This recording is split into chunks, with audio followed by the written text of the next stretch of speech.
เอาเรา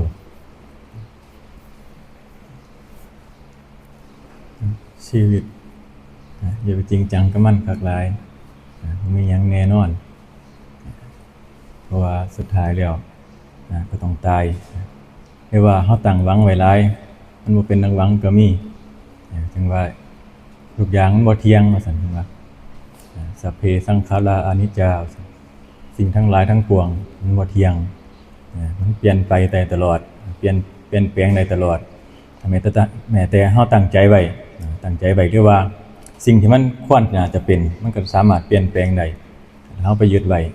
ความทุกข์ก็ย่อมติดตามเฮายึดสิ่งใดสิ่งหนึ่งไว้มันก็มีความทุกข์ติดตามมาเพราะว่า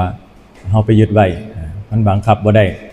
มันเป็นสิ่งที่บ่มีตัวตนเฮาไปบังคับมันความทุกข์ก็ย่อมติดตามเฮาจึงว่าให้เฮาเข้าใจความเป็นธรรมชาติของมันมันเป็นธรรมชาติของมันอยู่แล้วเปลี่ยนแปลงไป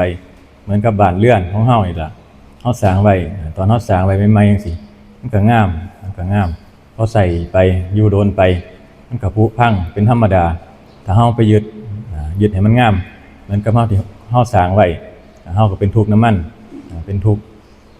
ข์แล้วก็ไปหาสิ่งมาซ่อมมาแซมถ้าว่าเห็นจะเป็นเหมือนเก่ามันก็บ่เป็นคือเก่าเพราะว่ามันผุมันพังไปแล้วสิ่งใดที่มันพังไปแล้วเอามาเฮ็ดใหม่ก็บ่คือเก่าแต่ว่าก็สามารถ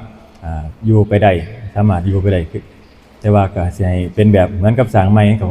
มันก็บ่คือเก่าเพราะว่าสิ่งเหล่านี้มันเปลี่ยนแปลงเป็นธรรมดาจังว่า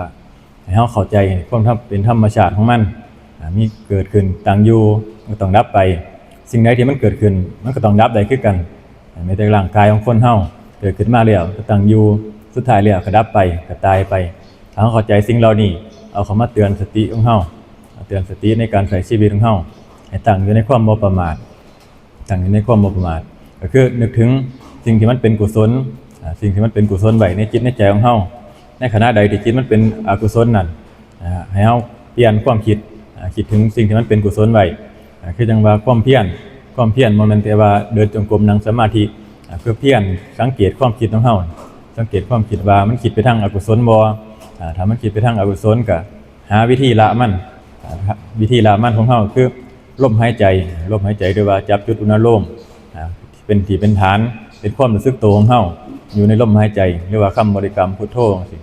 แล้วแต่ของคนถนัดอันนี้คือเป็นการละความเห็นละสิ่งที่มันคิดอกุศลก็คือเอาลมหายใจตัวนี้มาดับไว้มาข่มไว้ถึงมันจะละยังบ่ได้แต่ว่าก็อาศัยการข่มไว้ก่อนพอข่มไปเรื่อยๆเพราะมันมีกำลังมันถึงจะละได้มันถึงจะปล่อยได้มันก็ต้องอาศัยเวลาคือกันสิ่งเหล่านี้ต้องอาศัยเวลาจังสิผ่านไปได้พอซ้ำนี่ละบ่เว้าหลายดอก